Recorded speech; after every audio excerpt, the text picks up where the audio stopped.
Assalamualaikum warahmatullahi wabarakatuh.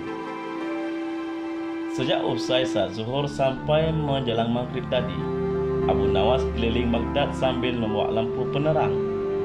Di setiap sudut rumah dia berhenti dan dia melihat ke kiri dan ke kanan sambil tangannya yang membawa lampu minyak digoyang-goyangkan. Setelah itu dia kembali berjalan dengan lampu tetap di tangan. Tingkah Abu Nawas itu tentu saja menggegerkan penghuni Baghdad. Bagaimana mungkin orang secerdas Abu Nawas berjalan di siang hari ketika sinar matahari menyerot tajam sambil membawa lampu? Abu Nawas melalui gila, kata seorang warga Baghdad. Khalifah Harun al-Rashid pasti malu punya staf ahli gila seperti Abu Nawas.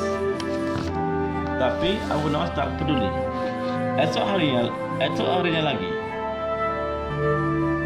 pujangga Baghdad itu keluar rumah. Kali ini bahkan lebih pagi sambil tetap membawa lampu minyak.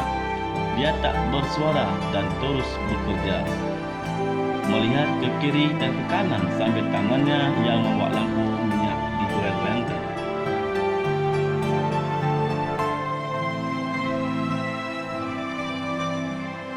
Di hari kedua itu, beberapa orang masih menganggap Abu Nawas waras. Makanya mereka bertanya apa yang dicari Abu Nawas di siang hari dengan lampu di tangan. Abu Nawas lalu menjawab singkat, "Saya sedang mencari neraka." Abu Nawas mulai gila, pikir mereka itu.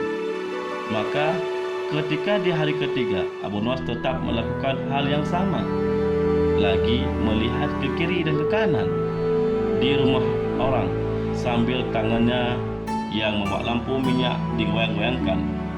Orang-orang mulai tak sabar. Undang-undang Baghdad melarang orang gila berkeliaran, berbahaya. Bila seseorang gila dapat membunuh orang yang lain dengan berpura-pura gila ataupun mengintip orang-orang yang lagi mandi dengan berpura-pura gila.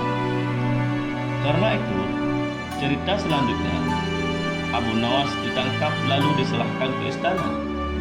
Sejumlah musuh politik Harun al-Rashid malah berbela. Kegilaan Abu Nawas bisa mereka koyakkan untuk menyudutkan wibawa khalifah. Benar saja, Khalifah Harun sangat malu lalu bertanya dengan nada keras, "Abu Nawas, apa yang kamu lakukan dengan lampu minyak itu siang-siang?" Abu Nawas menjawab, "Hamba menjadi neraka, wahai khalifah yang mulia." Jelas Abu Nawas menjawab dengan lancar dan tidak ada tanda-tanda kegilaannya. Lalu raja mengatakan, "Apakah kamu gila, wahai Abu Nawas?" "Tidak, wahai khalifah, merekalah yang gila." Lalu raja tersebut heran. Lalu raja kembali bertanya kepada Abu Nawas, "Siapakah mereka?" Abu Nawas menjawab. Abu Nawas lalu meminta orang-orang yang tadi menangkap dan menggiring dirinya menuju istana dikumpulkan di depan istana. Jumlah mereka sangat banyak. Ya, siapa orang yang tak menuduh Abu Nawas gila jika khalifah sendiri menduganya gila? Setelah mereka berkumpul di depan istana, Abu Nawas didampingi Khalifah Harun al-Rashid dengan mendatangi mereka. "Wahai kalian yang mengaku waras," teriak Abu Nawas kepada orang-orang yang ada di depannya, "apakah kalian selama ini menganggap orang lain yang berbeda pikiran dan berbeda pilihan dengan kalian adalah munafik?" Maka mereka menjawab, "Benar." Lalu Abu Nawas menanyakan lagi, "Apakah kalian juga yang menyatakan orang munafik itu sesat?" "Betul. Jika mereka munafik dan sesat, apa konsekuensinya?" "Hai Abu Nawas, kamu gila. Orang munafik pasti masuk neraka.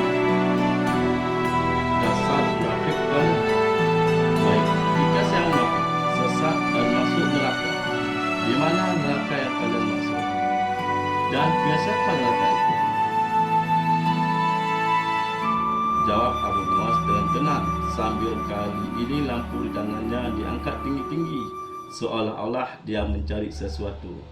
Kali ini, orang-orang di depan Khalifah Harun mulai tak sabar. Mereka merasa diledak dengan memik Abu Nawas dan lampu di tangannya.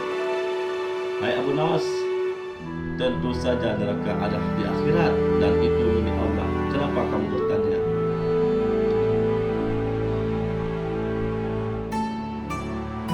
Paduka, mohon maaf, kata Abu Nawas kepada Khalifah Harun al-Rasyid. Tolong sampaikan pada mereka, jika neraka ada di akhirat dan yang punya neraka itu adalah Allah, kenapa mereka di dunia ini gemar sekali menentukan orang lain masuk neraka? Apakah mereka asistennya Allah yang tahu bocoran catatan Allah, atau jangan-jangan mereka lah orang gelap? Khalifah